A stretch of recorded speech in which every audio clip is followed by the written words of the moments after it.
Howdy, y'all. Happy Saturday, and welcome to another episode of David's Saturday Night Sitback. We have a first in DSNSB history today, a returning guest who's come back to join me for a second conversation before your first episode is even released.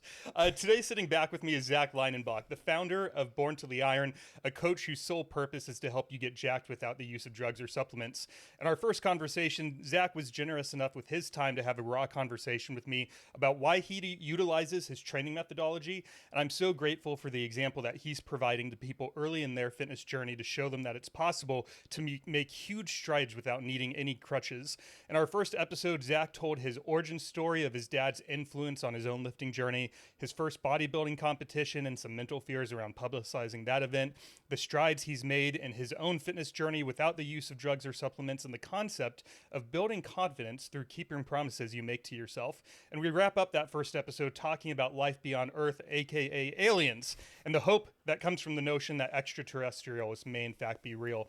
I wanted to have Zach back on for a few reasons. One is that my friend is soon departing on a new journey to New York, and because Zach is so authentic and genuine in his answers to every question I threw at him, I wanted to have him on today to talk about self-actualization, his upcoming adventures, and any other rabbit holes that we may go down. So Zach, with as busy as you are, a huge thank you for taking some time to come over here one more time, and welcome to episode 2 on David's Saturday Night Sitback.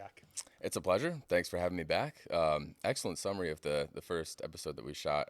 Really enjoyed our first conversation. I'm sure I'll enjoy this one just as much. So Dude, it was so much fun. I listened to every episode start to finish before I released them.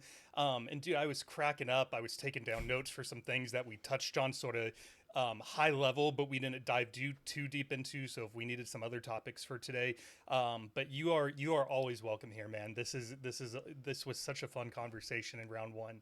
I appreciate it. Yeah, I will certainly be back to visit Austin. This is a place that after almost 2 years of living here, definitely going to be a frequent visitor back to this city. So. I'll definitely be stopping by next time I'm in town. So excellent. Well, before we dive into things, I have to make one announcement real quick. If you're watching on YouTube, you'll see that things look a little bit differently around here.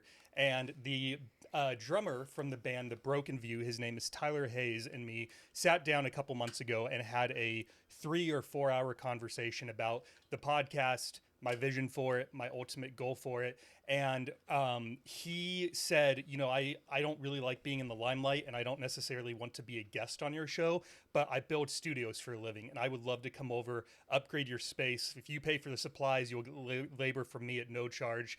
And dude, just having someone like that who believes in it so much that he wanted to give me this gift. I've never had a friend like that in my life before, and it means the world to me. So if you hadn't checked out The Broken View before, go look them up on YouTube, Spotify, wherever you listen to music. They're everywhere. They're an awesome band. Good workout music, good breakup music. There's a lot of different categories they fall into. I describe them as a modern day Linkin Park. So if you're a Linkin Park fan, more than likely you will like The Broken View as well. So go support them as they've supported me, and stream some of their songs the next time you're either in the gym, on the road, whenever you want to listen to music. And if you don't like them, you can just always come back to the podcast. Man, I'm going to have to check them out. Please do. Yeah. Well, the place looks great. And real quick, I will say, just for listeners, I think it's so great to have people like that in your corner. Those are the friends that you really want to hold on to. Yes. I know just when I first started posting online and, trying to create a vision for Born to the Iron and what I wanted to do with my online training, fitness business, whatever it ends up being, I had a lot of close friends that were really supportive initially, and that kind of gives you the extra boost to, confirm that you're on the right path. That people see you and they support you. So guys like Tyler, keep them around. For sure. Yeah. Think about how you can, support them and show them love and, right. and just be a good friend to people like that. Absolutely. All right. We got to address the elephant in the room first. You are leaving the great town of Austin. Man. Yeah. Tell me, how did you guys decide on New York?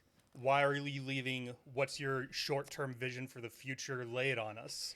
Yeah. Well, my philosophy, I guess, I don't know how much we dove into my girlfriend and I's history last time, but we've been together for quite a while. So when we graduated from college, we just kind of had an unspoken plan that we were going to take on the world together, and wherever our careers took us, that would be where we went. So we ended up in Cincinnati, Ohio, and then from there, she was recruited for her position out here in Austin, and I was obviously all for it. The lifting culture out here I've really enjoyed. I just thought it'd be a great place for me to be, for us to be. And now the next chapter is New York, namely because we are from the East Coast originally, Rochester, New York, and she went to school an hour from the city. So all of her college friends, a couple of them have serious boyfriends that I genuinely like. It's not just, your girlfriend's Yeah. friends, boyfriends. Like, oh, great. Hey, man. It's like, I actually really enjoy those guys. So it's just going to be a great spot for us to be around, kind of smack dab in the middle of all of our good friends, best friends, really. And then also be a lot closer to home. So just makes sense. Great career opportunity for her. Didn't want her to have to pass that up. And I am, fortunate enough that I'll be able to remain remote at my current 9 to 5. So we're just going to be able to make a pretty smooth transition into a place where we're really excited about the environment.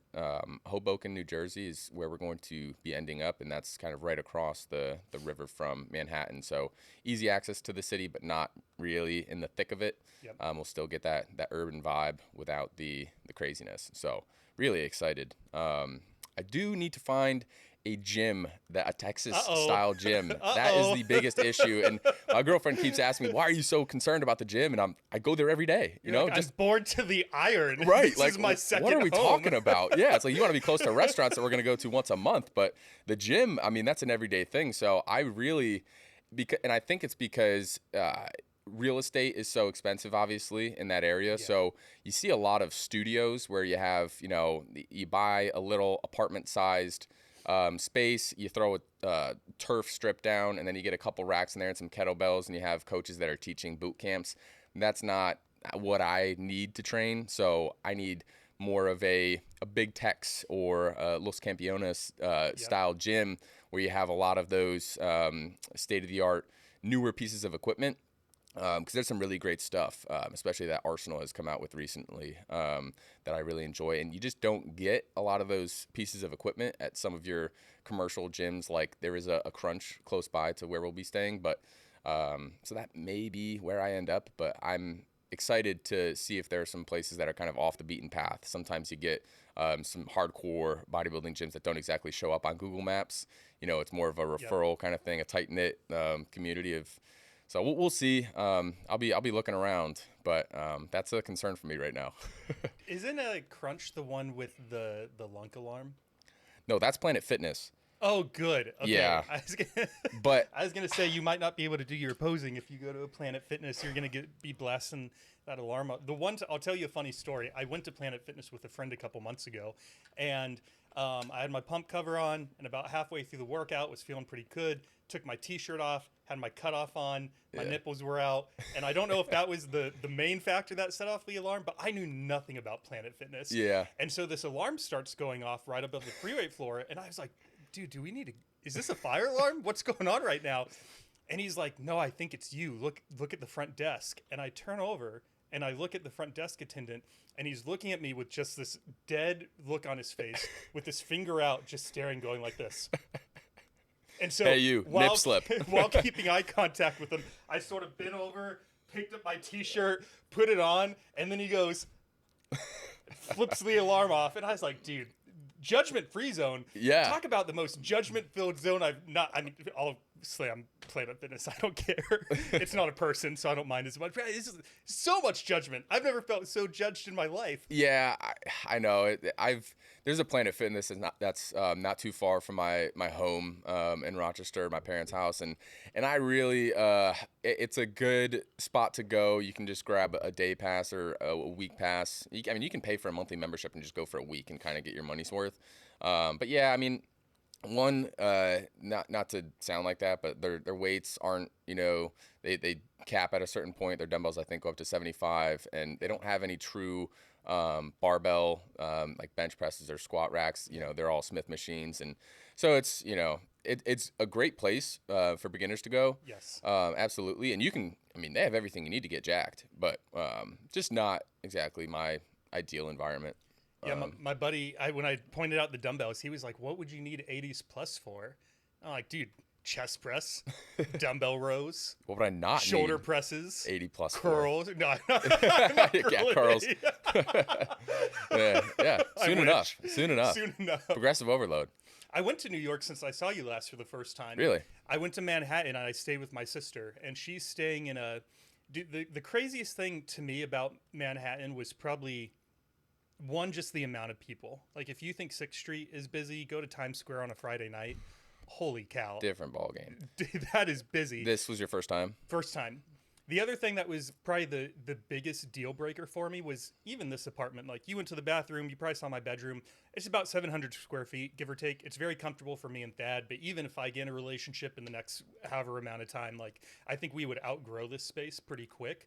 My sister's place is smaller than this dining podcast studio area and the family room combined, and she's paying 3 times the amount that I'm paying for this spot, and I'm just like, bruh. Yeah.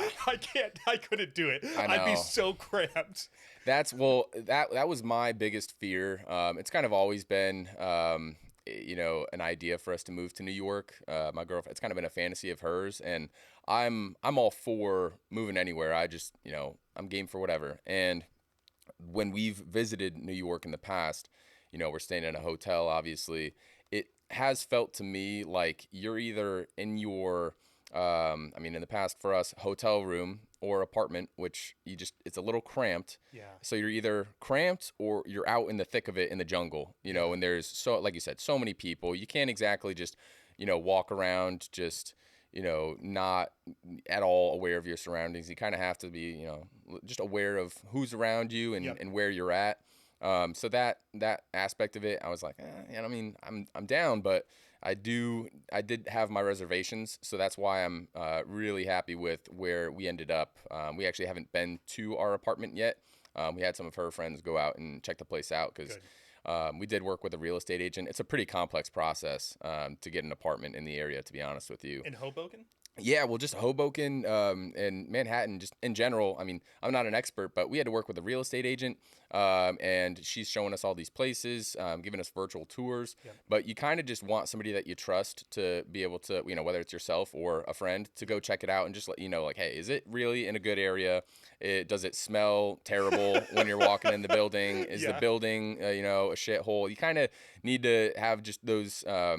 I guess those main foundational boxes checked before you can really sign off on a place that you're, planning to live for the foreseeable future. I mean, we really want to set up camp in Hoboken for the next, 5 years or so, really until we find a spot to settle. So, we just really wanted to make sure that it was the right spot for us. And as far as I can tell right now, it is. So excited. Dude, I'm excited for you. Selfishly, I'm sad. Feel like we just became friends, and now you're departing. But I know we'll cross paths. Whether I come out and visit you and my sister, and I'm starting to get to know more and more people on the East Coast, so I'll have more than one excuse to get out there. But overall, being about how long till you move? A week? Yeah, we fly out a week from today. How do you feel? So, dude, so bittersweet. Honestly, My gym partner down here, I will really miss him. I will really miss the city of Austin is a great place to be. There's so many, small businesses. It's very entrepreneurial down here, which I really enjoy. There's a lot of mom and pop, trucks, like food trucks, and just new places to try out. And I always think that that's a really fun aspect. You find your staples, but there's just always a new place to explore, and there's something for everybody. I think we were walking around Lady Bird Lake a few weeks ago, and there was this group of photographers that it looked like a photography club, like walkthrough. And I'm sure it's one of those things you find on some app. There's a meetup, and then they end at a taco truck or something like that. You get a lot of activities like that, and you don't find that many other places. There's so many people outside running around, and it's an exciting place to be. It's a good environment, so I will miss it. I'd rather be too hot than too cold also. You're nuts. The climate here, No, I'm kidding. Hey, compared to if you come visit New York in the winter, I'll tell you, it is brutal. I've heard it's miserable. Yeah, the skyscrapers, it just creates kind of wind tunnels. So you'll just turn a corner and just get smacked in the face by just, a cold front. So I'm not thrilled about that, but Christmas time in New York is beautiful. You get, an actual fall season in the Northeast, which you don't really get down here. It just kind of turns from summer to a poor excuse for winter. It's just like 40, 50 degrees, and you're like, all right, well, it's cold. Where's the snow? The leaves aren't changing. What's happening here? So, but yeah, I mean, you get just so many more months of warm weather down here. In the summer, I mean, it's bearable. It gets to be high 90s, hundreds. But if you've got an apartment with a pool, and there's plenty of water around the city too, you can rent a boat and take it out on Lake Austin, Lake Travis. So, plenty of ways to stay cool when it's hot. But yeah, I mean, there's pros and cons to every place that you could wind up. So, are you going to look for a new workout buddy, or in some ways, are you?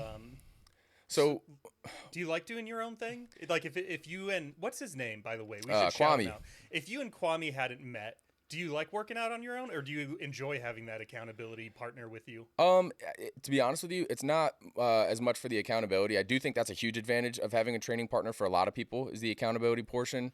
But for us, it's more so just having someone there to help you, when you're getting close to failure, helping you to get the weight up so you can control some negatives and just some forced reps. That's huge for just pushing your limits and, just, feeling like, okay, if I, crash and burn at the end of this set, I've got somebody there to, keep me from dying. Yes. So in that regard, it's a really great thing. And I've also really enjoyed working out with him because a lot of his experience is anecdotal, where he's gotten jacked doing his own thing, watching YouTube videos and just teaching himself.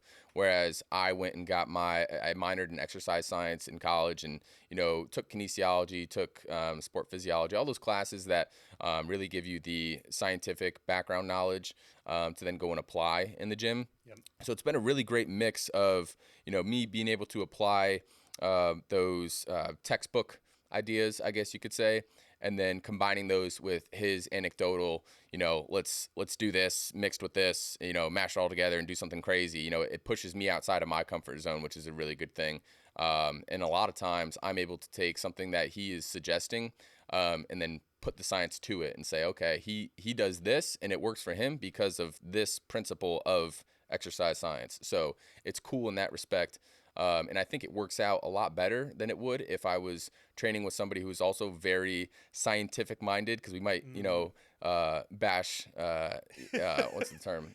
Butt heads a little bit, where it's like, hey, well, we're going to do this because of this principle. And then he's like, but then we're missing out on this, so it's a good, it's a healthy mix of anecdotal training with scientific training. And, a lot of people I've seen posts on social media where people talk about bro science versus legit science. And I think that's kind of a silly debate because at the end of the day, everything started as bro science. There's guys in the gym that are like, if I do this, then this happens. So this works. And then people are like, oh, well, nothing really backs that up right now. But it's kind of like physics, how you say you can't defy physics. Physics has to change to be able to explain certain phenomenon, I think is right. Phenomenons. So it's kind of the same thing. If something works in the gym for a bro, then the scientists have to go and explain why. So everything kind of starts out as bro science anyways. So I thought that debate was also always kind of silly. But so to answer your question, I am looking forward to training solo just because I do like to be able to come in with my own plan that is solely derived from my philosophy, but I will certainly take a lot of lessons and different exercises that maybe I hadn't tried or didn't give enough time to beforehand that now I do really enjoy. So definitely, it's same thing, bittersweet. I always enjoy training with him specifically and just a partner in general, but I am looking forward to kind of just being able to do my own thing, headphones on, not having to pause my music and just being able to head down, grind, sort of thing. So, yeah. Throw on some of those Broken View songs. Yeah. Seriously. How's Kwame feel? Sort of similar boat? Yeah, no, I'm sure he's Bittersweet, but kind of same thing. I'm sure, we both like training on our own. There's kind of, like I said, it's not as much for the accountability that we train together. It's more so just being able to push past those limits that you may have when you're training by yourself. So there's, I think we're, both probably, a little bit bummed out that we won't be able to train as regularly, but I'm sure he'll be out to visit, once I can find that gym that yeah. I'm going to be frequenting in Hoboken, New York. I will certainly have him out to visit, and we'll definitely get after it. And I'll be back here too. So Yes, you will. yeah. At a Big Tex, do they have a neck machine? I usually never get Are you into missing like, that at your current gym, and you're no, looking no, no, for? no, no, no. So, my workout buddy was out of town for a couple weeks, so I went to a different gym. One of my buddies was there. We got in a shoulder workout, and at the end of it, he was like, "Do you ever train your neck?" And I was like, "Not really, to be honest." Like, you've probably seen the straps that go around your head, and then you can attach them to a cable, and it's almost like doing the bent over crunches when you're on your knees, but instead you're just doing like a neck motion. Yeah. Well, they have a weighted neck machine, so it's basically a chair with a headpiece, and there's different handles all around it, so you can put your head against the cushions and do a forward motion, and you can turn around, put it behind your head, and do some backward motions. We did some side stuff, and I've never trained my neck before. It's a funky feeling, and I think Yeah. I'm falling in love with it really quick. I will say it looks sort of silly, but I try not to let that keep me from trying a workout that's potentially good for me. I don't care what I look like. If I see any positive benefit from it, I'm like, fuck it, I'll give it a shot. Yeah. So I've ended my shoulder day with some neck movements now for about 3 weeks, and I think I like it. Yeah, I mean, no, you definitely always want to try things out, even if it looks kind of funky. I mean, I used to not do the elliptical because I thought it looked funny, the full body motion, but it's actually a really great way to limit the interference effect of cardio. Like if you run, every day or pretty frequently, it's hard to keep your legs to maintain the size. But when you're doing an elliptical, there's just low impact or almost no impact, honestly, and you're using your full body. So it's not like one muscle group is dominating the cardiovascular aspect.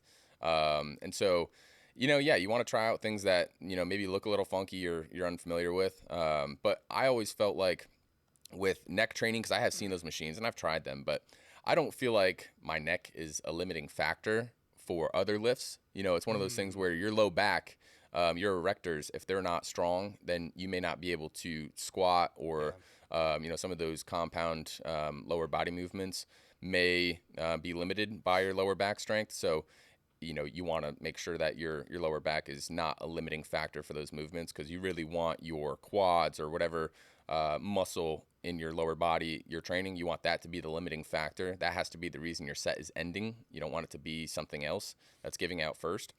So I don't really feel like my neck is a limiting factor with other movements, but you also don't want a skinny neck, right? You want to build that up. But to be honest with you, I feel like my neck personally, I feel like has thickened up quite a bit just from tensing up when I'm training, just that kind of, when you're going through a hard set, I feel like it's just grown just from the tensing with other movements. So I don't really feel like it's something that I'm lacking per se, but maybe I should try it out and incorporate some more neck training. So. Well, Yeah. here's what we'll do is I'll do a ridiculous amount of neck and traps between now and when we see each other next. And when I show up and my neck and traps have just doubled in size and I look like a goober. Your shirts will just hang off right from here. You won't even be able to pull the neck down. Yeah, exactly.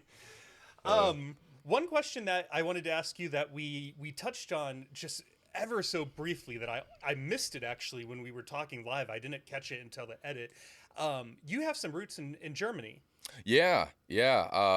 My family in general on both sides, we've actually stayed pretty connected with some of our more distant relatives, which I actually think is really cool. On my mom's side, we've done at least for the first 20 years of my life, we would do a family reunion where we're meeting up with cousins, second cousins, third cousins, if that's a thing. I honestly can't tell you who's what at this point, but there we'll have like people from all over the place. We've got relatives in Canada that would come down for the reunion. And on my dad's side, our roots are in Germany. Yeah, that's where my grandma is from originally. And so we keep in touch with them. I went out to visit Germany with my family when I was 15. And I've actually been talking about with my girlfriend going back soon to stay with them because it's just a different culture, different pace of life, I think. In what way? They're not so focused on work. I think there's actually the best way to say it, I think, and this actually comes from this Italian dude that we met when we visited Italy with my girlfriend's family last year, I think. This one guy at this leather store, we were talking to him about America, and he was like, "Oh no, I would never live in America. In America, you live to work. Here, you work to live." And that's kind of their mindset is, you work so that you can live the life you want to. Whereas here, a lot of times we put so much of an emphasis, especially when it comes to how we view success in our lives. We attribute that largely to how successful we are in our careers. And sometimes people just, they work too much. They overwork themselves to the point where there's another good quote. I think this is from the Dalai Lama, where he goes, one of the things that somebody asked him a question about how we live our lives in America, and he was like, in America, we work so much in our younger years and neglect our health. And then in our older years, we pay all of that money to then regain our health, with different medications and things like that. So, and I think that's definitely true.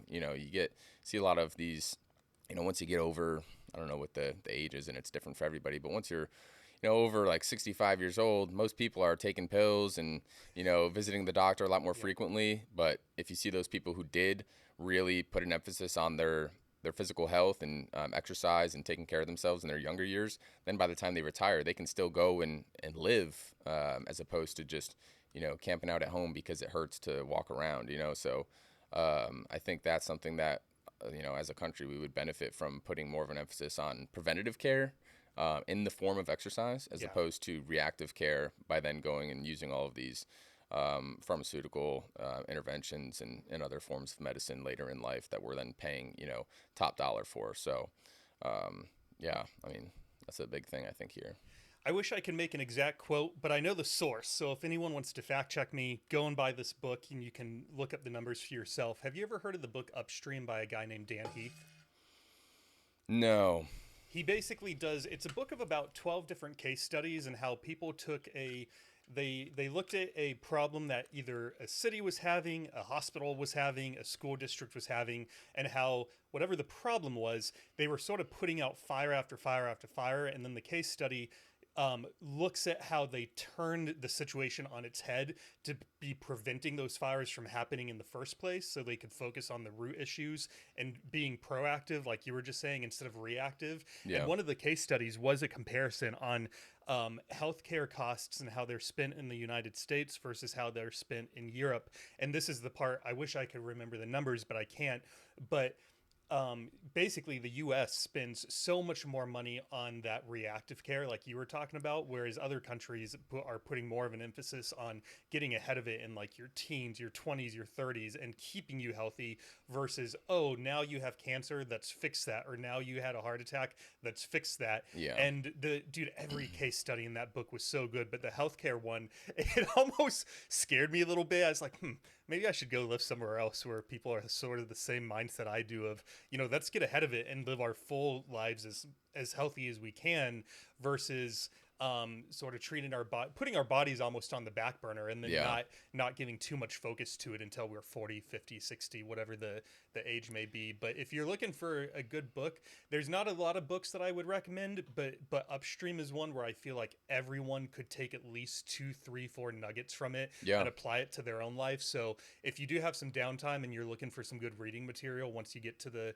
new destination, look up Upstream by Dan Heath. I think you would love it. Will do. Yeah, no, and that's, I mean, it's a lot cheaper to neglect your health in your younger years, Yes. but if you understand and you're forward thinking enough to, realize that if you spend the money on, higher quality foods, and a lot of it also is a time investment, like cooking for yourself in the kitchen, that's not necessarily a monetary investment, but that is an investment of your time. It's a lot easier to order DoorDash or Uber Eats, but If you spend your time and money on taking care of yourself when you're younger, usually, that is just going to lead to a much smoother, day-to-day life, once you're in your older years. So, and it's a perfect example, I think, is when it comes to hiring a personal trainer, because there are a lot of great trainers out there. Yeah. And, you hear of a lot of trainers that struggle. And sometimes I think that's,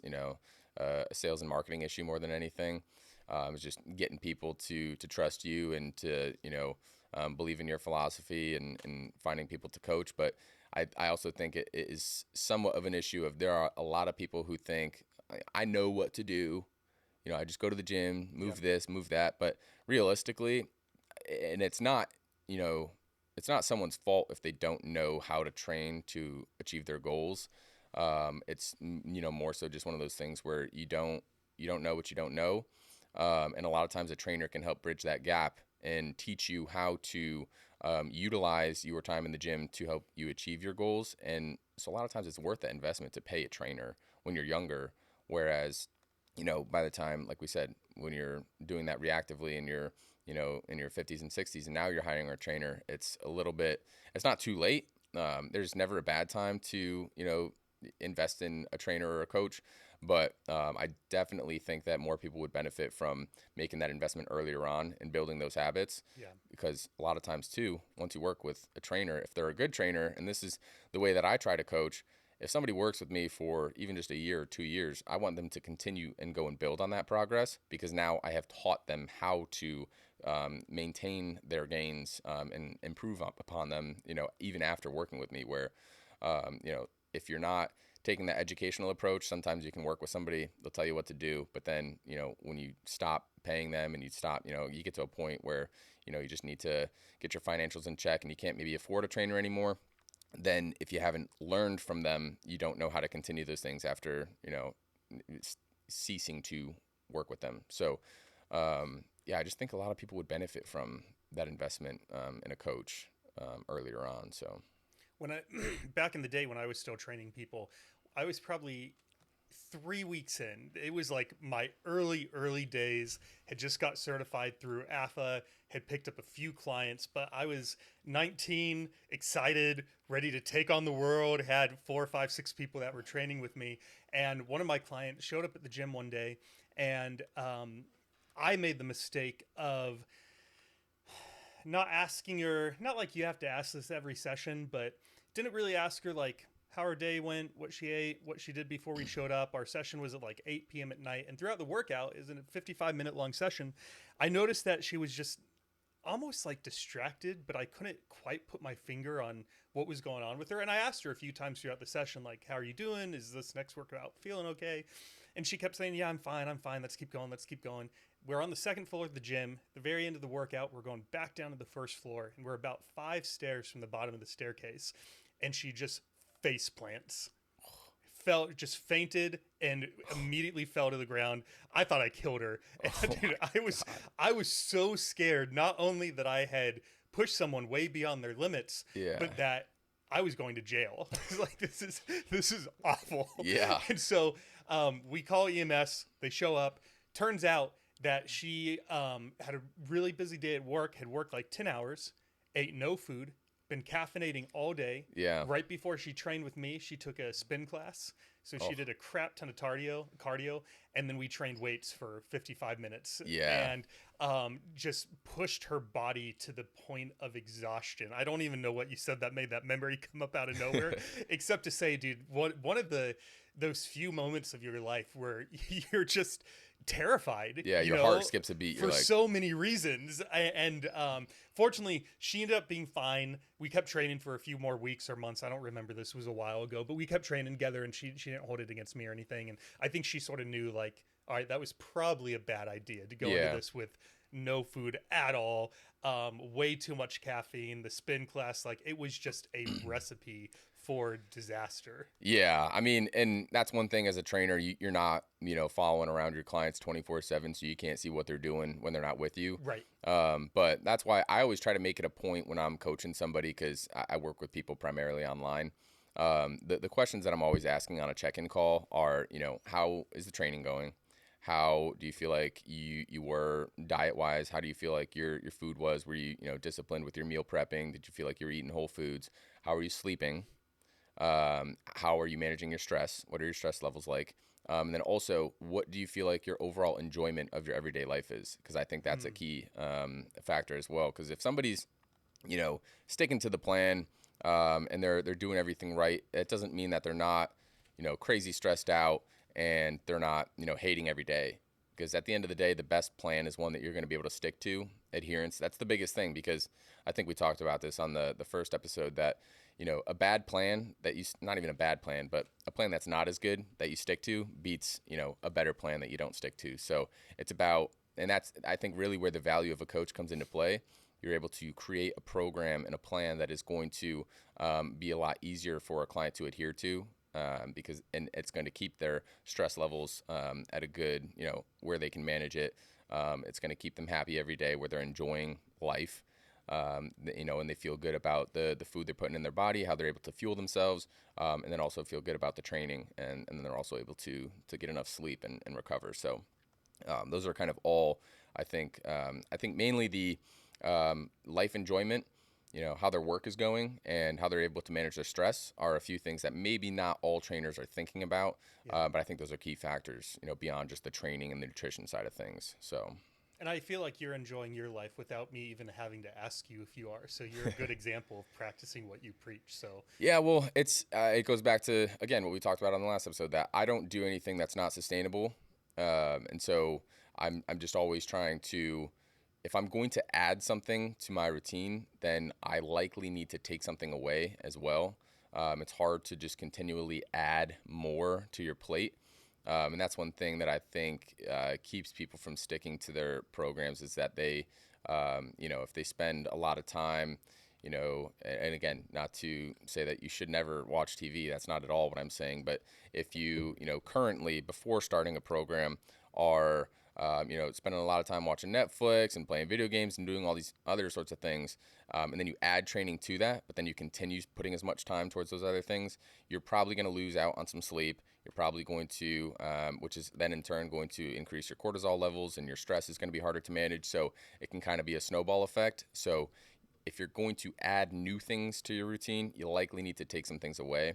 And if you don't do that, then you just, end up with this big, mashed up, daily routine where there's all these habits that kind of don't mesh very well. So just being mindful of that, I think, is key. So. yeah. To segue a little bit into self-actualization and whatnot, I wanted to ask you, how clear is your vision for your life right now? Obviously, we can't tell the future, so in some ways, technology will change, politics will change, maybe you move out of Hoboken, so we can't predict the future. But with where you sit right now, how concise is your vision for your own life? That's a great question. I'm actually really glad you asked that, because I will enjoy thinking this through.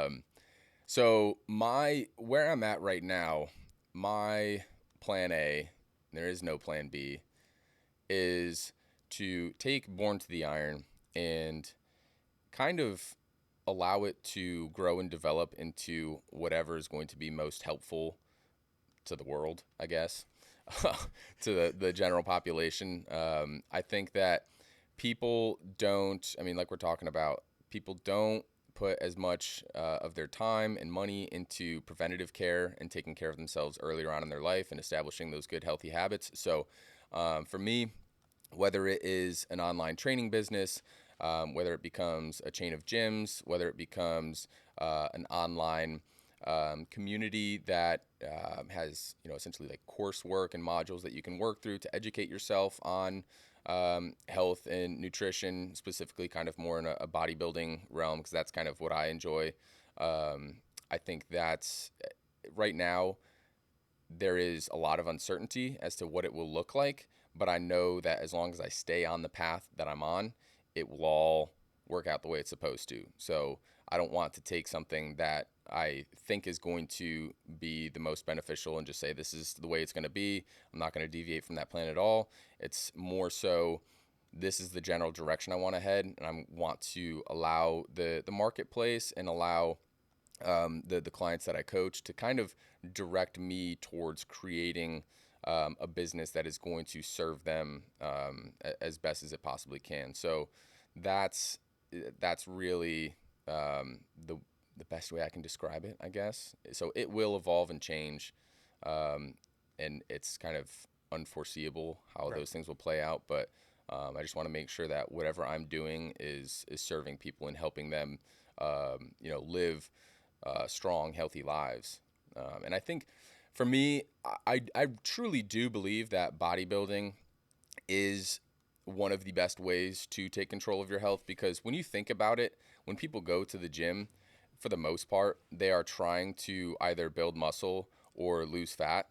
And those are the two things that bodybuilders do on an everyday basis. You're either Yeah. in a bulking phase where you're trying to gain weight and gain muscle, or you're in a cutting phase where you're trying to lose fat and maintain muscle. So, if you want to, go to the source and, find the crowd of people who are doing those things at the best, at the top level, those are bodybuilders, in my opinion. Those are guys and girls that are, specializing in gaining muscle and losing fat. So, it's funny when I hear people say they want to tone up. That's a common goal in the fitness world. And to me, when I hear tone up, I'm like, okay, so you want to build muscle and lose fat. That's essentially what you want to do. So it's Right. really no different from bodybuilding. It's just not the extreme, because a lot of times when people think about bodybuilders, they think about the guys that are, competing in the Olympia, who, those guys are obviously on drugs, and there's so many other things that are contributing to their just sheer mass. So if you start training like a bodybuilder, you're not going to look like you're competing for the Olympia unless you're, taking steroids and really committing your life to that lifestyle. It's just, you can really see some crazy adaptations, and improve your health and your physique just by training as a bodybuilder without even calling yourself a bodybuilder. But those training methodologies are, I think, applicable to achieving many different fitness goals. So, yeah. Did you ever see the movie The Matrix? Yeah, it's Do been a you? while. But you remember it well enough. Do you? What do you think of that concept of like? I almost said obviously, but based off the conversations we've had in the past, maybe it's not so obvious. But do you think that in a way we're sort of living in a modern day matrix? Not we, you, and I, but humanity in general. Yeah, well, this great segue into self-actualization. I think that our society, especially in America, but really globally, we aren't really. And I think I mentioned this on the first episode, that I think if there was one attribute that I could instill or install into any one person and almost guarantee that their life will be better afterwards, it would be self-awareness. And I think a lot of people are not self-aware enough to realize the things that they are influenced by. So in today's day and age, one of the biggest players is definitely media, right? Social media, the news, even just shows that people are watching. Obviously, streaming platforms have recommendations that they'll throw in your face, and a lot of times this, you get a large mass of people that were all recommended the same show on Netflix, and so that's obviously going to influence the way that they live their life. Maybe they want to be like this one character, or they, they I want to be like Zach Leinenbach. oh, thanks. You're welcome. But those different sources of media, I think, have a large influence on how we live our everyday lives. And if you don't recognize how, your consumption of those are impacting you, then you end up kind of almost finding yourself in a state of being on autopilot, where you're doing these things and making these decisions that weren't really organic thoughts from yourself, and that's, I think, kind of where you get closer to self-actualization. One way that I've started to think about it is that, and when you really think about the word in itself, self-actualization, I think of it as you are living as your actual self. And if you are your actual self, then you are not being influenced by all of these external things and people that are not you. So, yeah, in a way, we are kind of living in a matrix. And I think the only way to escape that, I don't think there's a worldwide movement that could pull everybody out of it. But I think it's, as an individual, if you become self-aware and you start to examine how you, you know, how you move on a day-to-day basis and the habits that you are incorporating into your life and maintaining for long periods, how those are really influencing your outcomes. If you have habit A, there is an outcome A that is, 5-10 years down the road that is going to be a result of the cumulative effect of doing that habit A every single day. And there's habit B with outcome B. And oftentimes I don't think we think enough about how our current habits are shaping our future self. And so I think that's a key component to at least pursuing self-actualization, is being more mindful of what we're doing on a day-to-day basis and how our habits are shaping our lives. So, yeah, I mean, we are kind of in a little bit of a matrix. So There's a couple of individuals that I know. I'm going to talk about them somewhat high level just to protect their own identities, but they're pretty young gentlemen, and considering their age, they have made amazing strides in the gym. Big shoulders, strong legs, squatting 400 plus pounds, benching 300 plus pounds, and probably on a pretty regular cadence, they'll come up to me and be like, "It's not good enough. I'm not big enough. I'm not strong enough. I'm about to take my first cycle, David. I'm about to take my first cycle of gear." And as I've been thinking about since Tuesday or Wednesday, however whatever day it was, you said you wanted to talk about this. I was thinking about one of the guys in specifically, and I think the next time I run into him, I do want to just ask him kindly and gently, like, when is it enough? Because I don't think you realize how strong you are and how successful you've been in terms of fitness. And yet he seems like he is so dissatisfied and so hard on himself. And he's only 18 years old. And the kid is a monster. Yeah. And it's like, dude, you just went to a competition and put up 500 and whatever pounds at 18. So if this isn't good enough, what is good enough? What is your vision for your life? Is 600 pounds going to be enough? Is 700 pounds going to be enough?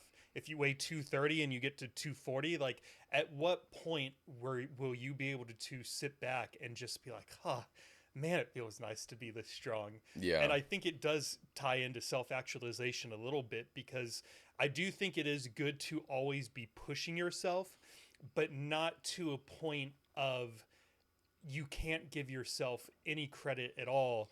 And then you're going to turn to this external crutch to get yourself to someplace I don't even know if he'll be satisfied with if he does go down that path.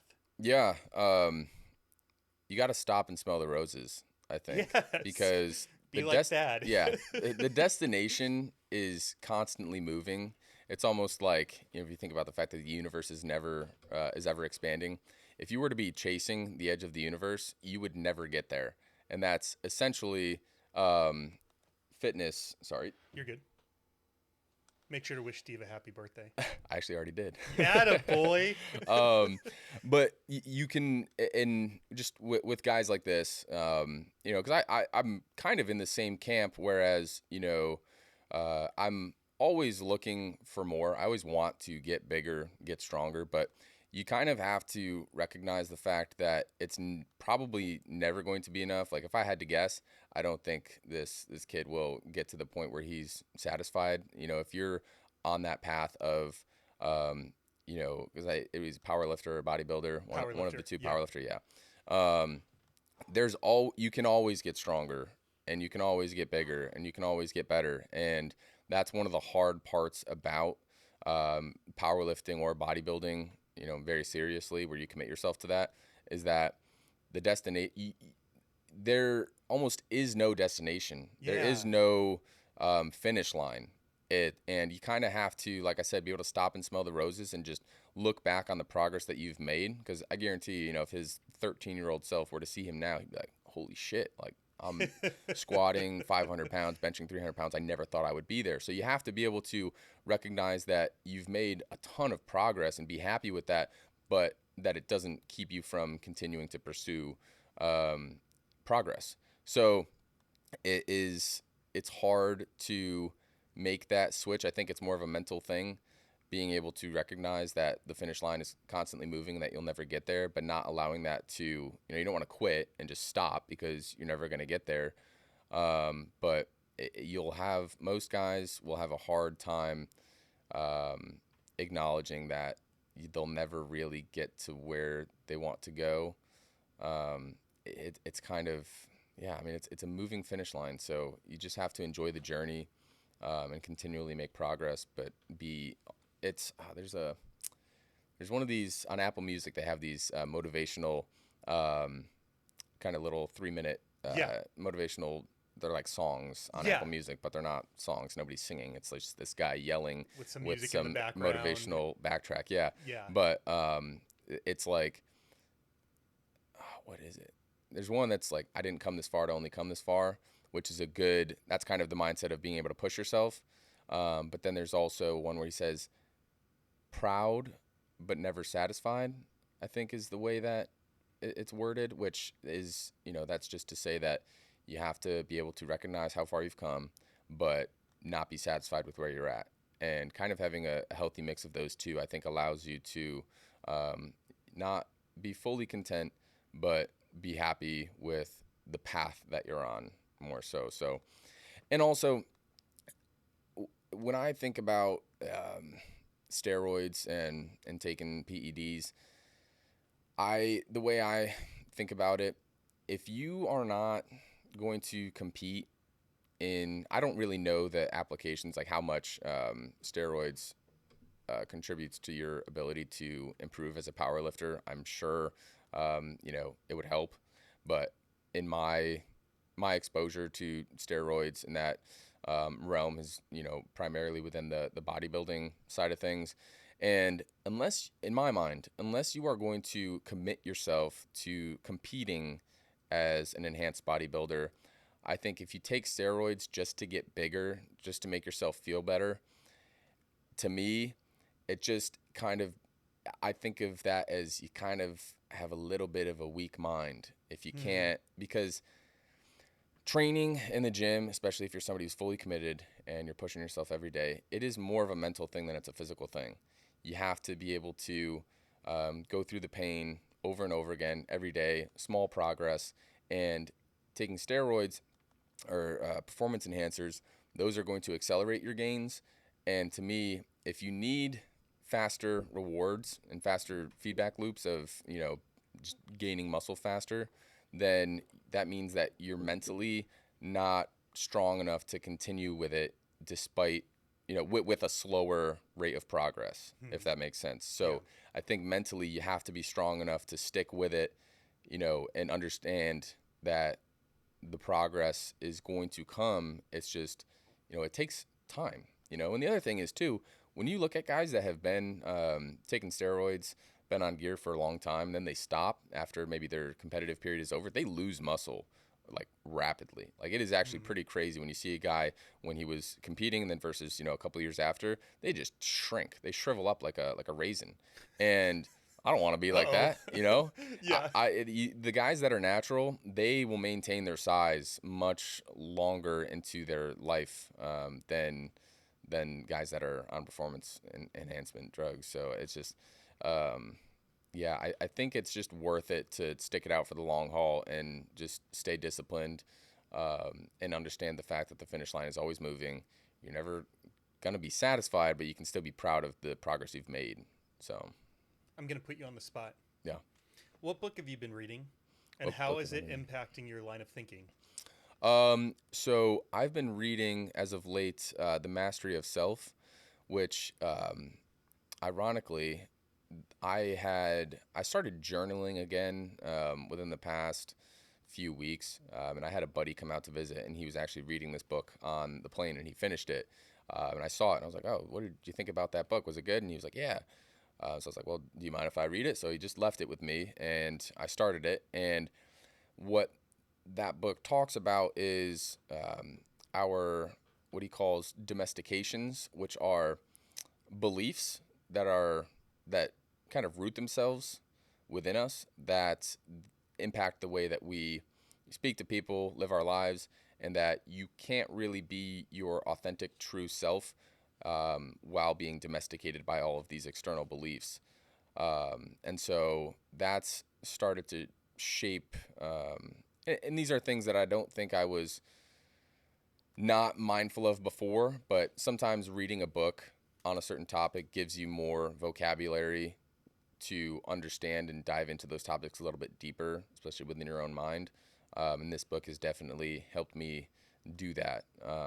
And why I say it was ironic that I started reading this book at the time that I did was one of my journal entries a couple days prior was I just was really thinking about the word self and what that means. And because I think it's fun to, and kind of productive, I guess, to break down words into what they Yeah. really mean, thinking about self-actualization as being your actual self. But if you think about what self is, that is you at the deepest level, I guess. And so how can you, what do you want, self to be for you, if that makes sense? What is your self? What is your identity? And what things make you uniquely you? That's kind of a rough definition of self, I guess, in my mind. And it'll change, as I, continue to work my way through this book. But yeah, it's a good book. I would recommend it. What has there been anything in it that you've read so far that you've wanted to get better at? Yeah, it's made me re-examine some of the beliefs that I have, um, just about kind of when you look at your own life and the path that you're on and the habits that you have. And I think sometimes I try not to be judgmental of other people and look at the things that they do and think, man, well, if only they, knew what I knew, they wouldn't be doing that. But you kind of have to, recognize that everybody's just on their own path and they're doing their best. And that, some people just aren't, as, some people aren't self-aware, and some people are self-aware and they still, despite that, don't want to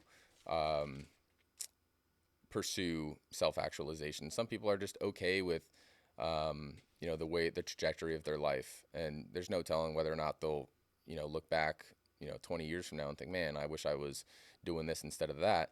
But just, I've been trying to kind of give strangers the grace of, they're on their own path, they're doing their best, they're doing what they think is optimal for them, and that's okay. And if they want to make changes, then good for them. If they don't, then that's fine too. So I think just being less, and I don't think I'm a judgmental person to begin with, but just trying to eliminate what judgment I do have towards other people sometimes. What do you think about this statement? All judgment and demonizing is delusion. Yeah, I would agree. I mean, we judge someone else for what they are doing or their mindset towards something because we're looking at it from our perspective. Right. But if you could just take yourself out of your own mind and plant yourself in their mind and kind of gain all of their thoughts and memories and experiences all at once, you would understand why they're doing what they're doing. And I think that a lot of times we don't do that, or we don't stop to think, okay, like they're doing those things for a reason. Their childhood or their background or a relationship they were in has molded their way of thinking to be like that. And that's not their fault. That's okay. It doesn't mean that they're not a good person or that they're on a bad path. It's just we all kind of have our own, thoughts and experiences that form our perspectives, that inform our decisions. So, yeah, I think judgment is a delusion because it all comes from your own perspective, which is oftentimes formed from external ideas. So, it's all not really real. Part of the road is self-actualization. I wish I wrote down the guy's name that I jotted this down from, but I didn't. I'll put it in the show notes or something. But he talks about extreme open-mindedness. understanding someone else's point of view. His extreme example is that if he could sit down with Hitler, given enough time, he would find some truth, a kernel of perspective that makes Hitler passionate about why he does what he does. It does not make this individual a Nazi for wanting to talk to Hitler. He is simply trying to explore as many point of views as possible, and that's one of the ways that he is trying to become self-actualized. So one question I wanted to pose you is, if there is anyone that you could sit down and listen to their point of view, it could be someone alive, your dad, a sibling, a friend, someone dead. If I could snap my fingers right now and I would disappear and they would appear, and you could sit down with them for 2 hours to try to dig into why they are the way they are, who do you think, who would you want to try to gain some perspective from? I can think of a few. Maybe one would be Elon Musk. Another, maybe Alex Hormozy. Another, Arnold Schwarzenegger. Who's the leader of North Korea? Okay. I can see his face. His face instantly popped up. Kim Jong-un. Kim Jong-un. Thank you. I was so close. Sorry, Kim. Sorry, Kim. In case you're listening, I apologize. Yeah, I hear this podcast is blowing up in North Korea right now, so I'm sure I'll get back to him. It's the 51st country to tune in. And maybe also, Putin. Just some of the extreme thought leaders, I guess, if you could call them that. Maybe even Trump. Just people who you don't always understand why they do what they do. It'd be interesting to get perspective. Hitler's obviously no longer with us, but if he was, yeah, sure, that might be interesting. And I think that when you said that, it made me think of this quote. I think it's from Ralph Waldo Emerson. I could be wrong, but he says something to the degree of, I can learn something from any man or any person or something like that, which essentially, to think of it in an extreme, if you found a crackhead on the street, you might be able to learn something from them, even if it's just how to do crack, I guess. There's always always something that you can learn from anybody. And when you take that perspective, it allows you to kind of, the extreme open-mindedness. I do think that's important, because everybody, like we were just talking about, everybody has their own perspectives and the reasons for why they do things. And if you're open enough to understand why they are the way they are, then you will probably learn something. And it, maybe gives you a different perspective when then you're going and, I guess, judging or viewing someone else that has a similar belief to them. The next time you meet somebody like that, you're maybe not as judgmental, or you're like, oh, well, yeah, they're just trying to do their best, or, it allows you to eliminate some of those judgments, because I don't think judging other people is really, beneficial to anybody. It doesn't help anybody. So it comes so easy, though, Oh yeah. One of the best perspectives I got when it came to judging people was in March of 2024.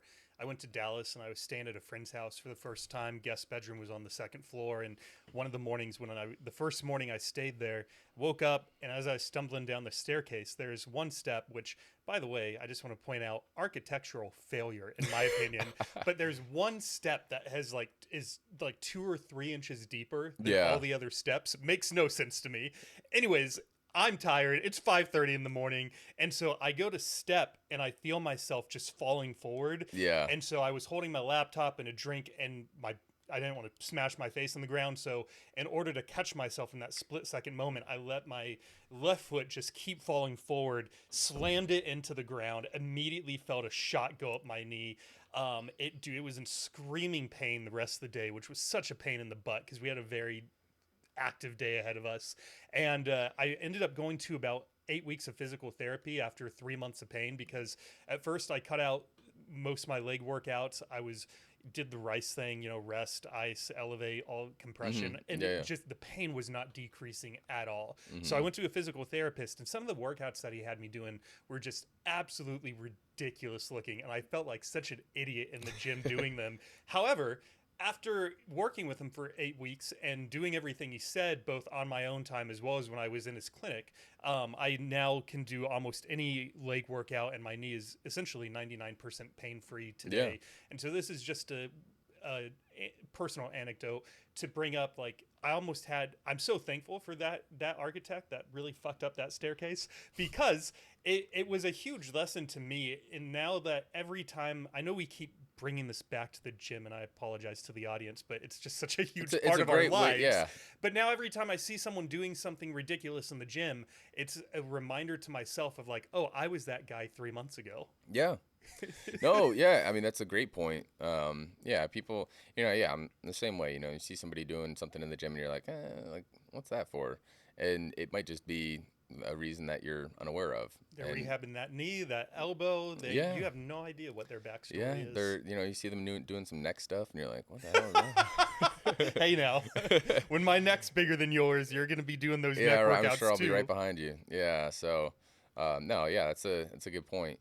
There's always, if you understood the reason why somebody's doing what they're doing, then you'd be a lot less judgmental, I think, in most cases. So yeah, it's just always it's important to be open-minded and explore different perspectives on anything, because I think the there's another quote. I don't know who this comes from. A smart guy.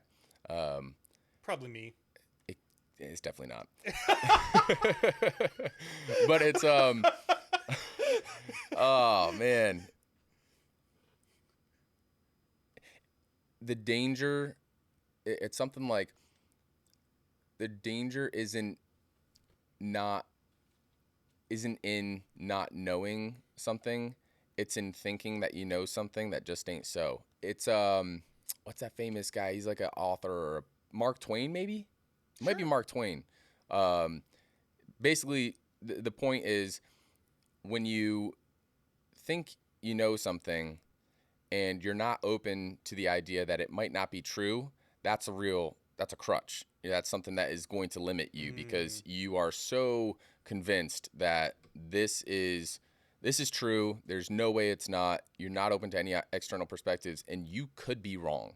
So it's the things that we think are so. It's the things we think we know that just ain't so. That's like it has some smooth roll to it, but that's essentially what the quote is. And yeah, I mean, I fully agree with that. If you think that there's one exercise in the gym that you have to do, otherwise you will stay small forever, that's not true. There are other things that you can do, and that's, you can apply that to many other areas of life. So you definitely always want to be open-minded, and that's actually why I would consider myself a lifelong learner. I think I'm a very curious person. That's why I love interesting conversations, much like this. I get into conversations like this, talking about life and just anything, with anybody who is willing to sit down and, think critically, because I always find it interesting to explore different perspectives and different ideas, because there's always something to learn and there's always a new perspective to look at, different things with. And I just, I think you will be better off exploring more perspectives than trying to stick with one thing and just never considering anything else. And there is this, it's not a silver lining. There is kind of a point where, you can, and to relate it back to the gym, you can constantly be changing your perspective and changing your routine and your program to the point where it's, detrimental to your progress, where you're abandoning, a plan or an idea, too soon, instead of giving it its, giving it enough of a chance to work for you.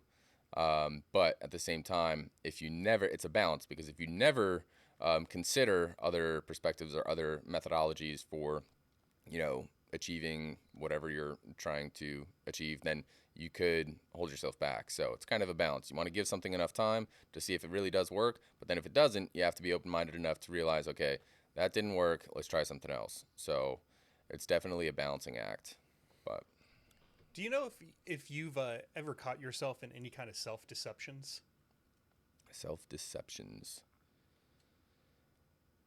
Oh, definitely. I mean, you're talking about convincing myself that something is true, thinking from a current perspective that I have where I'm not thinking about it from a different perspective, almost like deceiving myself, by taking one viewpoint and, kind of thinking that that's the only way to look at it.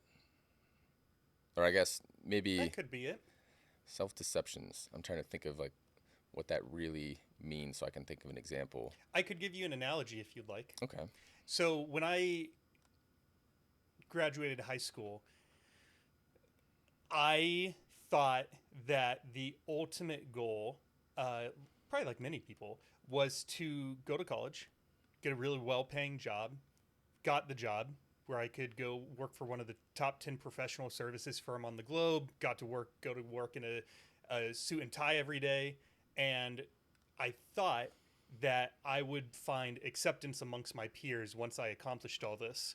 And the thought as I look back on my 20s in my life was it's almost like when I left high school, I was Tony Stark getting out of the cave in Iron Man 1. Mm-hmm. And not to say that this was his mindset, but it's almost like I was so critical and harsh and unloving of myself that I thought that no one would like that version of David.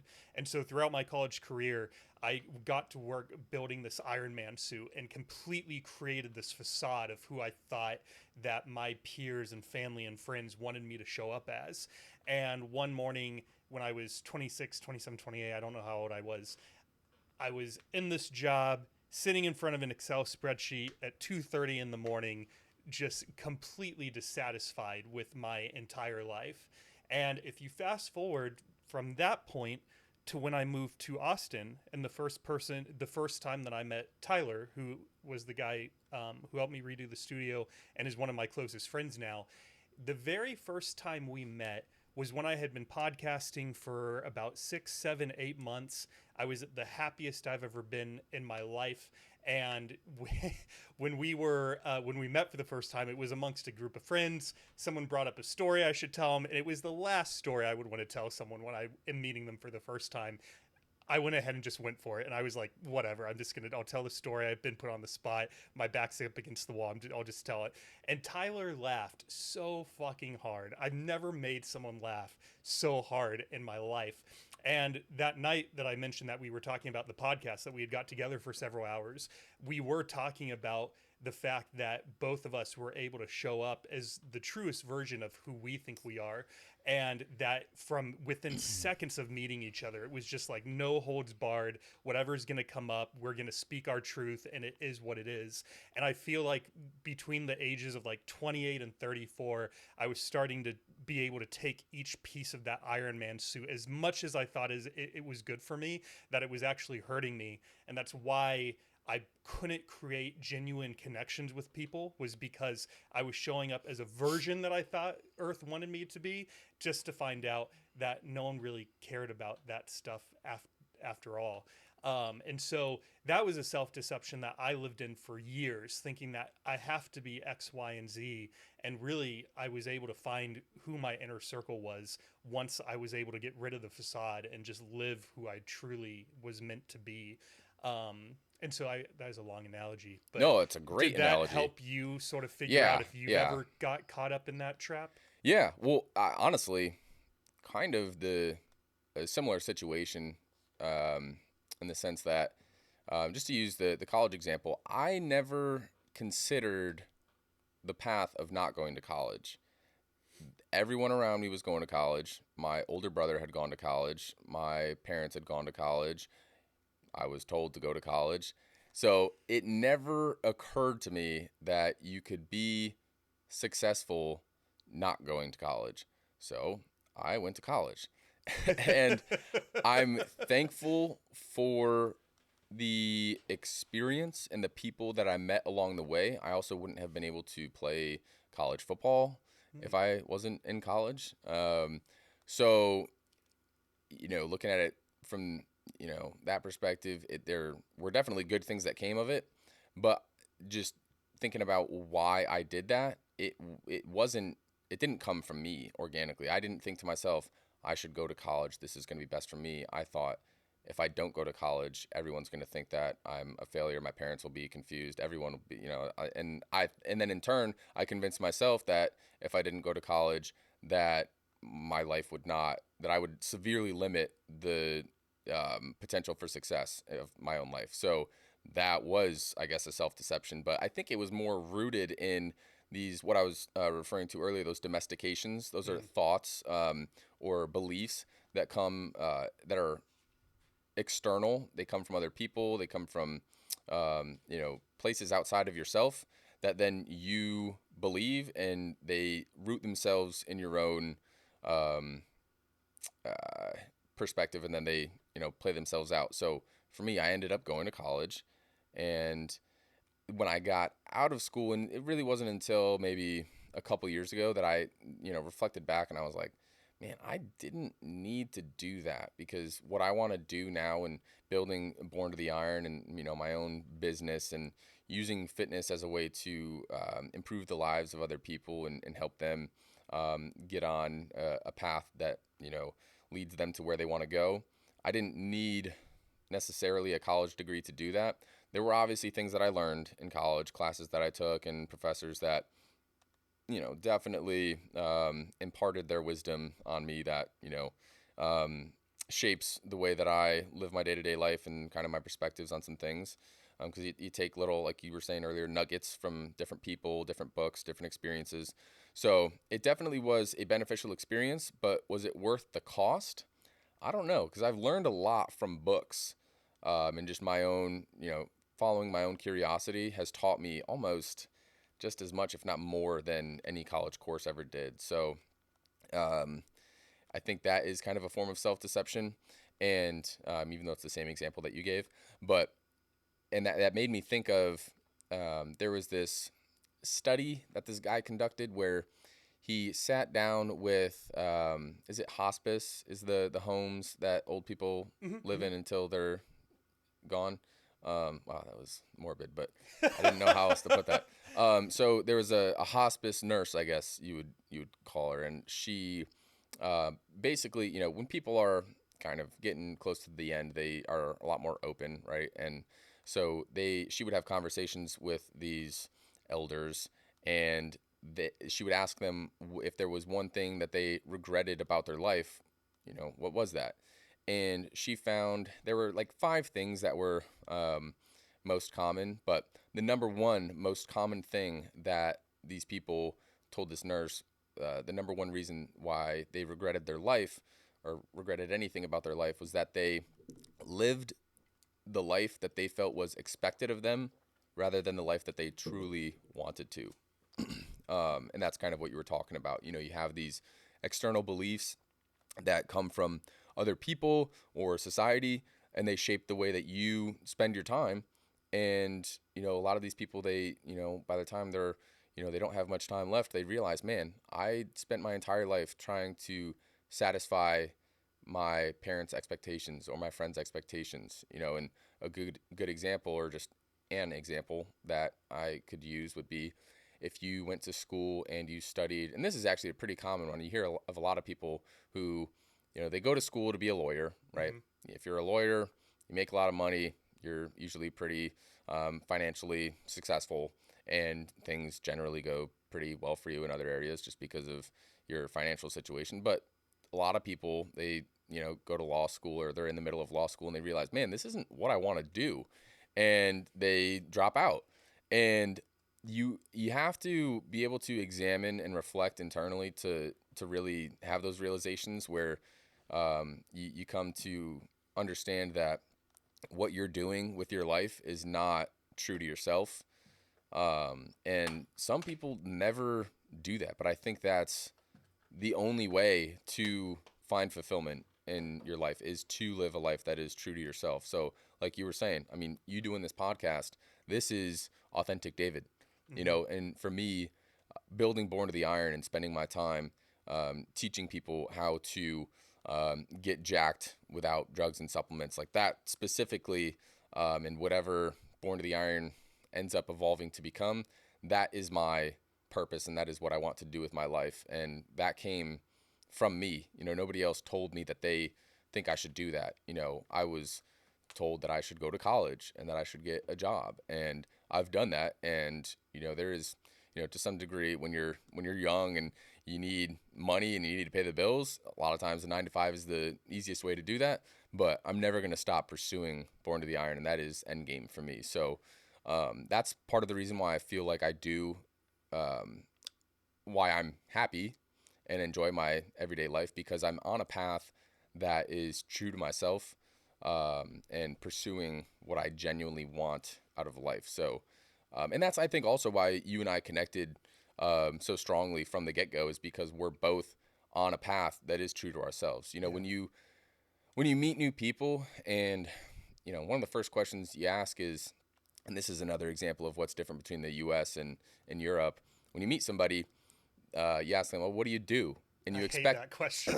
yeah, and you expect them to tell you what they do for work. And most of the time when I ask somebody that, it's just being social, and it's because I think that that's what, you know, they're expecting me to ask. But honestly, a lot of times I don't really care what somebody does. I would rather ask, and maybe I should start doing this, I would rather ask, what makes you tick? Or what do you enjoy doing? What are your hobbies? You know, what are you passionate about? That's a much better question. And I think if everybody was on a path that was true to themselves and they were being honest about what they wanted out of life, those conversations would be so much more interesting. And oftentimes people that are living their life that is true to themselves, they are able to connect with those other people that are living their authentic, or living, you know, being their actual self. You connect with those people faster because you can kind of see it in them. A perfect example, there was this guy about my age, who I met in Cincinnati at the gym just before I was literally packing up, I think, to move when I met this dude for the first time. And we just got to talking, and he told me he had quit his 9 to 5 to start a Facebook ads company and start his own business. And I was like, that's so cool. Entrepreneurship to me is something that I find super interesting, and other people that are trying to do their own thing, I gravitate towards those people immediately. So we, for a long time, would talk every week, and we became, you know, pretty good friends just from a distance after only meeting in person once, just because we were both, our friendship was grounded in the fact that we were both pursuing something that was authentically our true self, you know. So I think when you get on that path, you're able to connect with others that are on that path as well. So yeah, I guess I'm done. Yeah. I want to go through a mental exercise that I haven't tried on this podcast before. If both you and the audience would indulge me. So what we're going to do is we're going to close our eyes, and we're going to take 2 or 3 deep breaths. And then if you're in the car, maybe put this on pause so you can, or just focus as best you can. Just don't crash. And I want you to try to go to a place with me for just a moment. We won't spend too long here. That might cause a little bit of pain, or yeah, it might cause a little pain or resentment, but trust me for a minute, if you will. So we're going to take 2 or 3 deep breaths. I'll describe the situation, and then I'm going to ask a question. So here we go.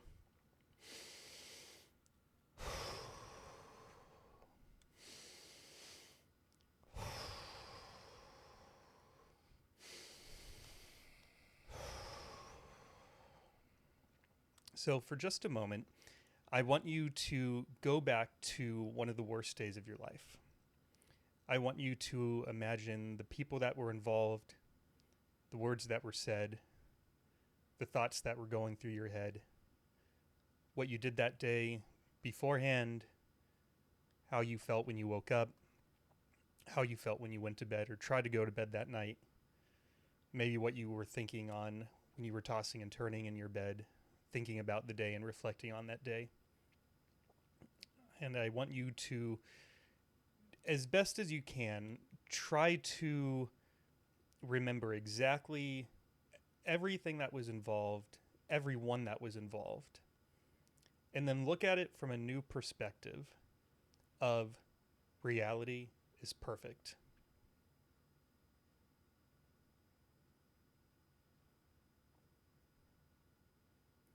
Holding that thought in your mind, Zach, for a minute, you don't have to go into what the day was, who was involved, or what the situation was.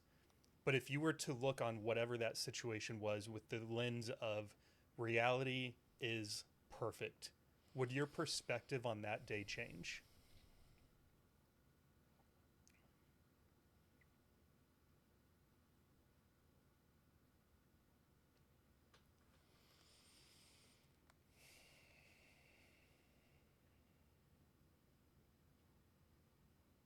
Yeah, it would change. That's that makes me think of the story of the I think I actually was talking about this on the first episode of the dad who buys his son a horse.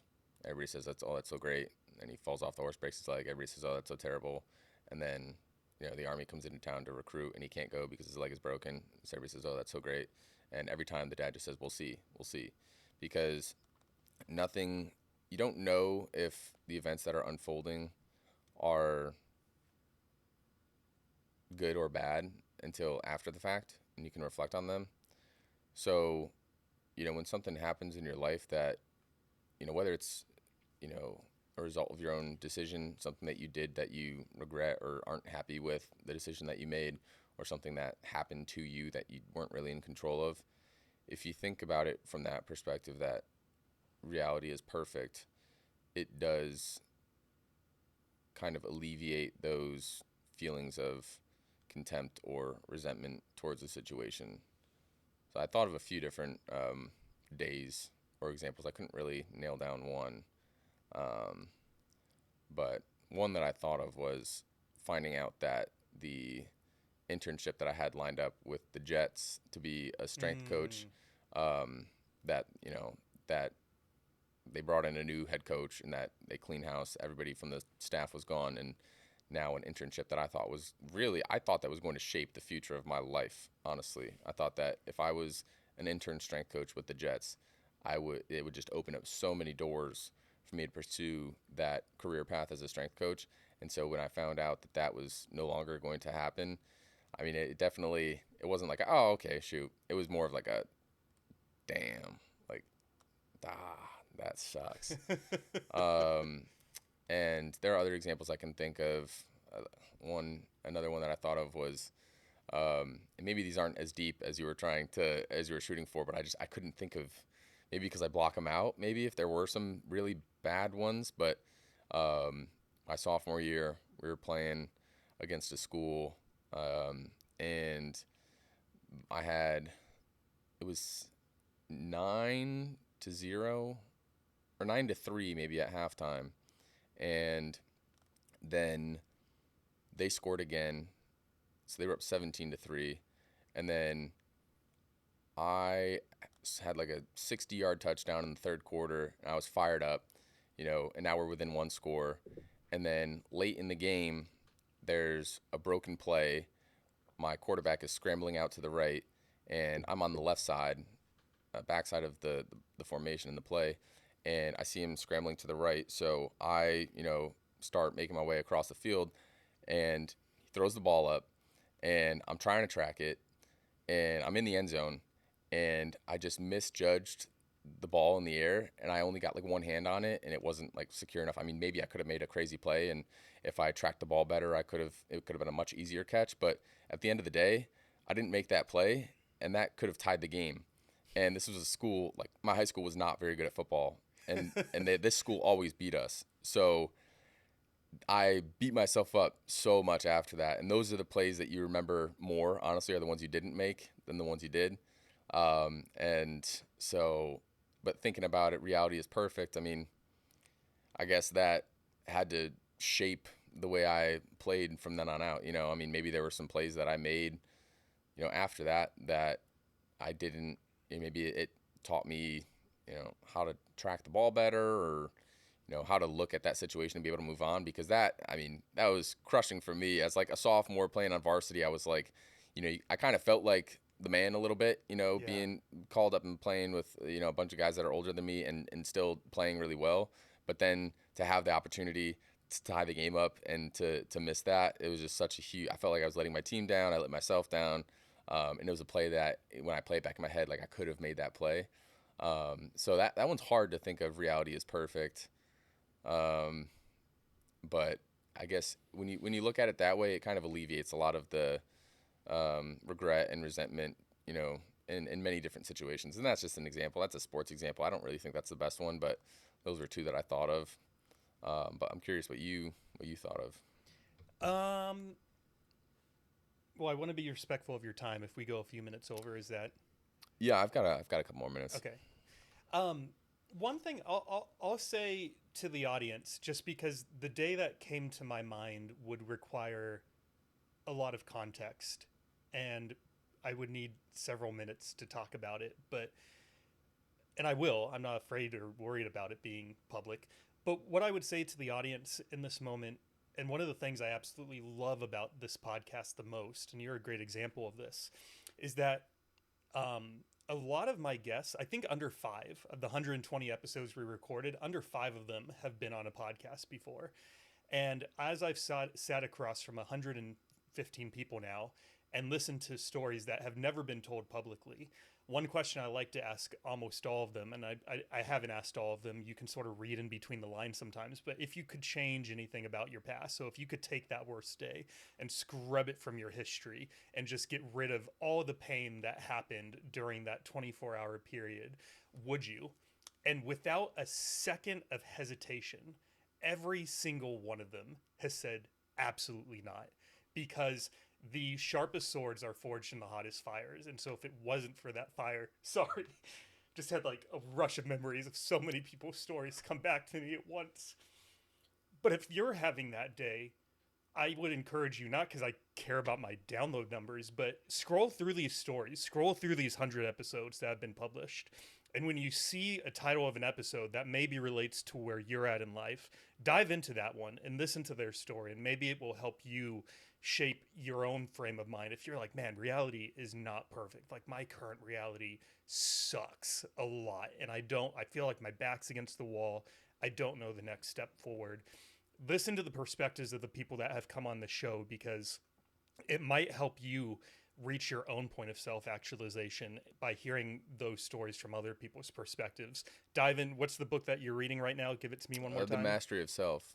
Jump into books like The Mastery of Self, jump into books like Upstream. And if you're having a really hard time grasping this concept of reality is perfect, because I think it's a tough one when you're in the middle of it. You and me are at such great places in life right now. I have the podcast, you're about to move. Like, I feel like we've done a lot of work to get to where we are. And so if you're sitting on the other side of this podcast thinking, nice for you guys, I'm not there. That's the best piece of encouragement I could give to you is look at other people's perspectives who are maybe a little bit older than you, a little bit further in life, a little bit further in their careers, and my hope through their stories is that we're not going to change your life, but my hope for this podcast and my end game for this podcast is that every episode that comes out is a candle in the darkness for the audience who happens to tune in, and that we spark just enough light that you can take that first step towards your own self-actualization. So that's what I would bring up in this moment. Beautiful. I love it. How about you? If you could leave the audience with something before you depart on this next phase of your journey, what would you leave them with? I would say that any goal worth achieving is going to be challenging. And oftentimes I think we're not aware of our capabilities until we start on the path and you take that first step. And if there's something that you really want to do with your life, you won't regret trying it and not making it. You'll regret never trying it, because it may not work out for whatever reason. You may, get a couple miles into the journey and realize that it's not the path you want to be on, but you have to start down those paths in order to realize that they're not the right one for you. And eventually, if you keep that mindset and you keep pursuing different paths, eventually you'll find the one that feels the most authentic to your actual self. And I think that is your individual path to self-actualization.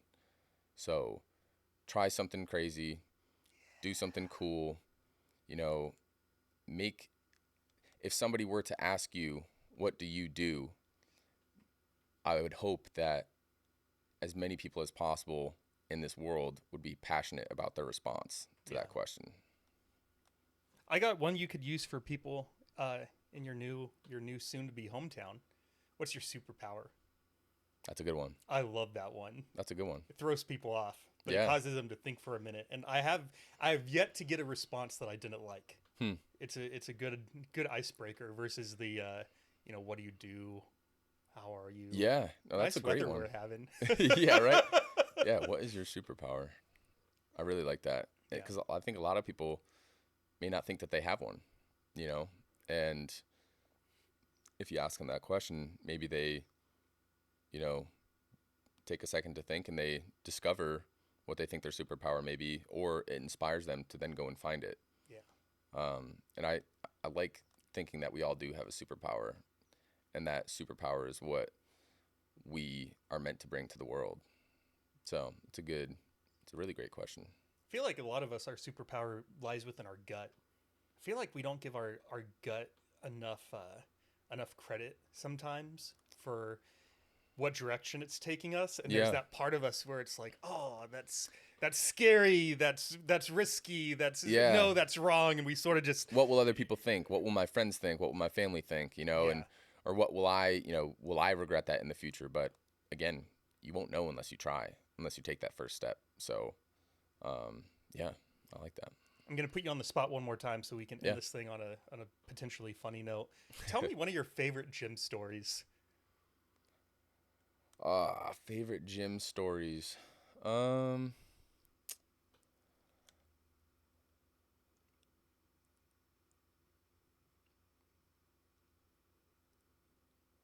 don't know. I wish I had something funnier for you. But I'll just bring up, I guess, favorite gym stories in the sense that I think there's a lot to learn from it. You want a minute to think and I could tell you one? Sure. There is, when I used to work at a gym, it was called California Family Fitness. It's in California. Funny question, when I was moving to Texas, someone was like, do they have a California? And then they were like, never mind. As soon as they got the sentence halfway out, they were like, nope, there's not. But when I used to work there, someone came up to the front desk once and they were like, hey, there is something wrong with the hot tub. You guys need to go look at it. And so people, they're always complaining in gyms, and just, what is it this time? Yeah. And so we go out there, and it smells and looks like a toilet. Like, it had this brown, murky color to it. Oh, I know where this is going. And so we go and we check cameras, rewind them back. Hot tub's empty. Guy, average looking, middle age, gets in, and he's sitting there for a second. And he has his arms up on the cement. Homeboy's just relaxing, right? He's having a chill post-workout hot tub session. And then you see him sort of put his arms down, and he looks around real quick, and he sits there for a second, and then just mad dashes out of the pool. And over the next 60 seconds, you see the diarrhea start just shooting out of the jets as it gets circulated through everything. Dude. Disgusting. How about that for a bath bomb? Had to drain the entire hot tub. I don't even know what maintenance did to clean it, the tubes and just all the different. But dude, I worked at a gym for 11 years, and the amount of just public evacuations that I'm sure were not malicious or intentional. Yeah. You ever had one of those moments where you're just like, out of nowhere, you're like, shit, I gotta go. Where's the nearest toilet? And sometimes you just can't make it. You just can't. I've pooped my pants. I'll say it on a public podcast. I felt so bad for the guy, and there's also a little bit of rage of just like, fuck. Yeah. I don't want to. This is the last. How do we clean this? Yeah. Yeah, that was a fun one. Man, I can't top that. And mine's not really funny, and I think I brought this up on the last episode, but it's one of those, it's a story that to me just kind of reaffirms my mission a little bit of, trying to teach people how to get jacked without using, a million different supplements or PEDs. But the guy that he asked me for a spot when he was squatting, and just, without me even asking, just ended up spilling the beans to me and letting me know that he spends $400 a month on supplements, Yeah, I was yeah. like, wow, that is crazy to me. And the fact that I'm sure he's not the only one, you know, I'm sure there are other guys like that out there that just, they think that if they spend this money that it makes them what they want to be. You know, if they want to get jacked and they buy all these supplements, that inevitably they will end up where they want to be. And that, to me, that was just one where I was like, wow. So that's one story that it's kind of ingrained in my mind. But I don't have anything super funny like that. That's fair. Fortunately enough, I haven't, you know, I think the only thing that could have topped that would have been if I was the guy in the hot tub, or if I was in there. It was you? God damn it, Zach. Or if I was in there with him, you know, that would probably be the only way that I could top that story. So I wonder what he would have done if it was a hot tub full of people. Because usually that particular gym, it was one of our busiest locations. And the fact that he was even alone was like, dude, thank God, you know, because if you're with a bunch of people and you're the first one to dip out, that's the perpetrator. They know, right. But the alternative is sitting in it and waiting until somebody else gets out, right. And then just playing along and be like, "Oh my God, what is it?" You know, like who did that? Yeah. What is this? You know, like, man, yeah, that's funny to think about. That. Yeah. Imagine if it was full of people and he just dipped out first. I don't know about you. I could never return to that gym. Because I knew I left 8 people in a pool of my own filth. Yeah. And the off chance of running into them, and even if they don't say anything, but making eye contact and just being like, I know it was you. Yeah. No. You pooped on me. Man, you're right about that. That's got to be the last time. Cancel the membership right there. I would never go back. No. Couldn't do it. I don't think I could either. So. Well, Zach, this has been so much fun. Dude, you're funny. You're smart.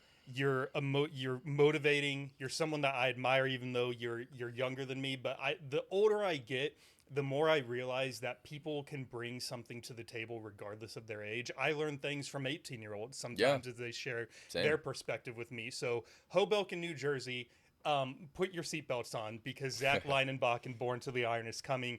And I don't know if you have any reservations or nervousness about rebuilding sort of your culture of friends and just getting settled, but I fully trust that you're going to be just fine. And you're going to continue to thrive wherever you go in the United States or elsewhere. I have a couple friends that have left the U.S. recently just to spend 6 to 12 months in other countries to see what other cultures have to offer. So wherever you go, I'm excited for you. I'm happy for you. And whenever and wherever we reconnect next, I'll be very much Zens are choking me up. I'll be very much looking forward to it. Likewise. Excellent. Everyone, if you are looking for a coach, his Instagram, and do you have a website? I forget. I apologize. I do have a website. It's not really up and running. I wouldn't visit it just yet. Don't go to the website. Go to his Instagram. It's not really ready just yet. You're pretty responsive to DMs. I know this already because you responded to me. Yeah. So if you are looking for a coach or have anything in this episode and you would like to pose a question to him, his handle will be in there. So shoot him a message. With that being said, guys, have a healthy and happy Saturday night, and we'll see you next week. Bye, everyone.